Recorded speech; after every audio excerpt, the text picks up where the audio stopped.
so I might sit down for this if you all don't mind. I do. Well, then you stand up. Oh, listen, it's good to see all of you out there today, what I can see. It's good to be here. At my age, it's good to be anywhere. You like my dress? You make pretty good I company. figure with a shape like mine, if you can't hide it, decorate it. Oh, I got my first husband, old George, here someplace today. He's supposed to be here. He may be out in the back flirting with the women or something. George and I got married really young. Well, actually, it was a 4-H project. Got a little bit out of hand. Oh, George is good to me, though. Last night, I said, honey, you know, I'd like to eat out tonight. And he put my plate on the porch. You can't beat a man like that. You know, when we got married, we was really young, but we went on a honeymoon. Nice little place up in the mountains, a little hotel that had the nicest rooms you ever saw. And we got there, and George was so romantic. He carried me over the threshold. Well, we went back on our 50th anniversary. Same hotel, got the same room. It was just as nice as I remembered. And George carried me over the threshold. Of course, this time he had to make 2 trips.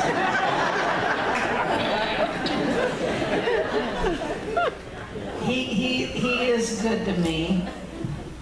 I took him for better or worse, but now I'll tell you, he's a lot worse than I took him for. I'll tell you what he did this morning. We got up really early, was getting ready to come down here, and he was getting dressed, buttoning up his shirt, and one of the buttons came off right there in his hand. Well, it wasn't any big deal. I just got a needle thread and put it back on. He got dressed and he's eating breakfast, and he picked up his cup of coffee and the handle came off right there in his hand. Well, these 2 things shook him up so much. All day long he's been afraid to go to the bathroom.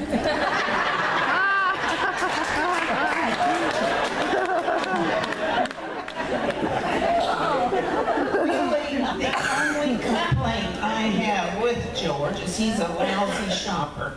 And he has been all of our married life. He's really bad. Well, I can prove it. He went down to our local department store to buy me a new bra. Went in the lingerie section. Now, he got that part right. Told the sales lady in there he wanted a size 7½. And she said, a 7½? Sir, how'd you come to that size? And George said, with my hat. You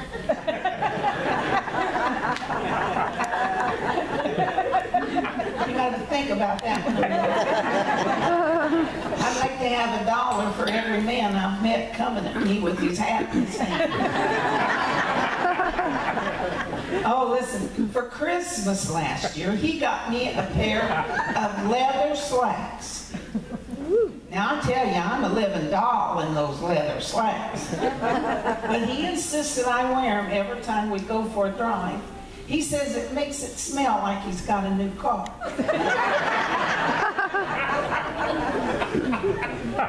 Then he gave me a package for my birthday, all wrapped up real fancy, big old ribbon on it. Totally unlike George. And when I opened it up, I was never so shocked in all my life.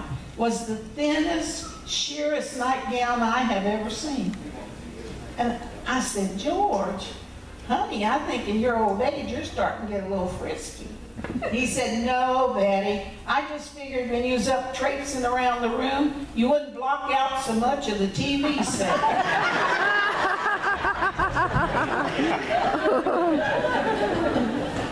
We have both celebrated our birthdays this year, and that means we've gotten a year older. Thank God for getting another year older. But my biggest worry in this whole world is that I'll get caught at a red light after I have had 2 cups of coffee and a bran muffin.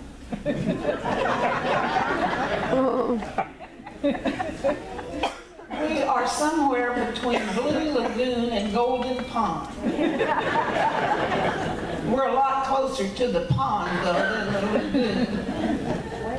George doesn't work anymore. He left because of illness and fatigue. His boss got sick and tired of him.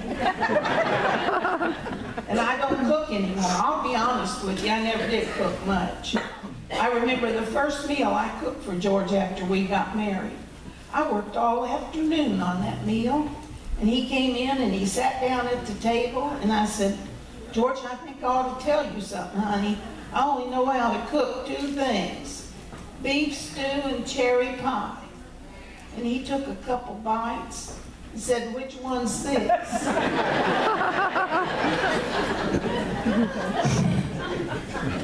We was out in the mall the other day and I saw the nicest looking woman.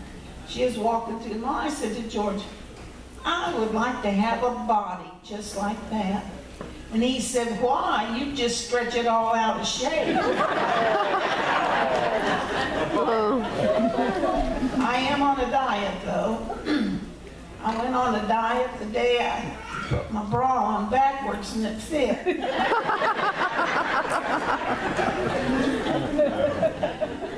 I tried exercise, walked all the way to work one day, 3 miles. People was driving by, honking their horns, whistling, waving at me. I thought, man, I should have tried this a lot sooner. And I got to work and found the back of my dress was tucked up in my pantyhose.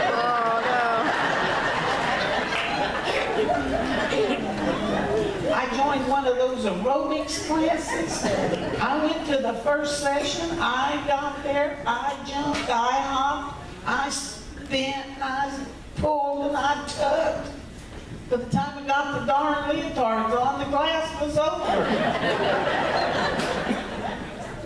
I tell you skinny girls sitting out there one thing, honey, you have not lived if your thighs have never rubbed together.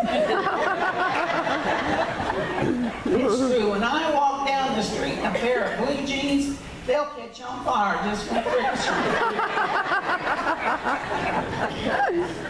You notice my tan? Been to Florida. Oh, listen, I love Florida. I liked it, all except the beach. Now, I don't care for the beach. I couldn't go out there and lay down like everybody else. They kept shoving me back in the water. And when you go to Florida from Kentucky, you're expected to come back with a tan. But I lucked out. The hotel I stayed in had a sun deck and a pool on the roof of the building, 6 stories up. So one real nice sunny afternoon, I went up there. And when I got up there, there wasn't a soul up there but me. You know, I always did want a tan all over. So I thought, well, everybody's down at the beach, you know, who's going to see me? So I took my bikini off, stretched out there on the roof. Oh gosh, I lay there for a while. It felt so good, that sun beating into my body. I rolled over and passed the other side and I heard a door open. So I sat up real quick and put my towel around me. And the manager came out there. And he said, lady, I got to ask you to go back to your room right this minute. And I said, now, hey, you wait just a minute here. We are 6 stories up in the air. Nobody can see me. What harm am I doing? He said, lady, you happen to be laying on the skylight of the dining room. Oh,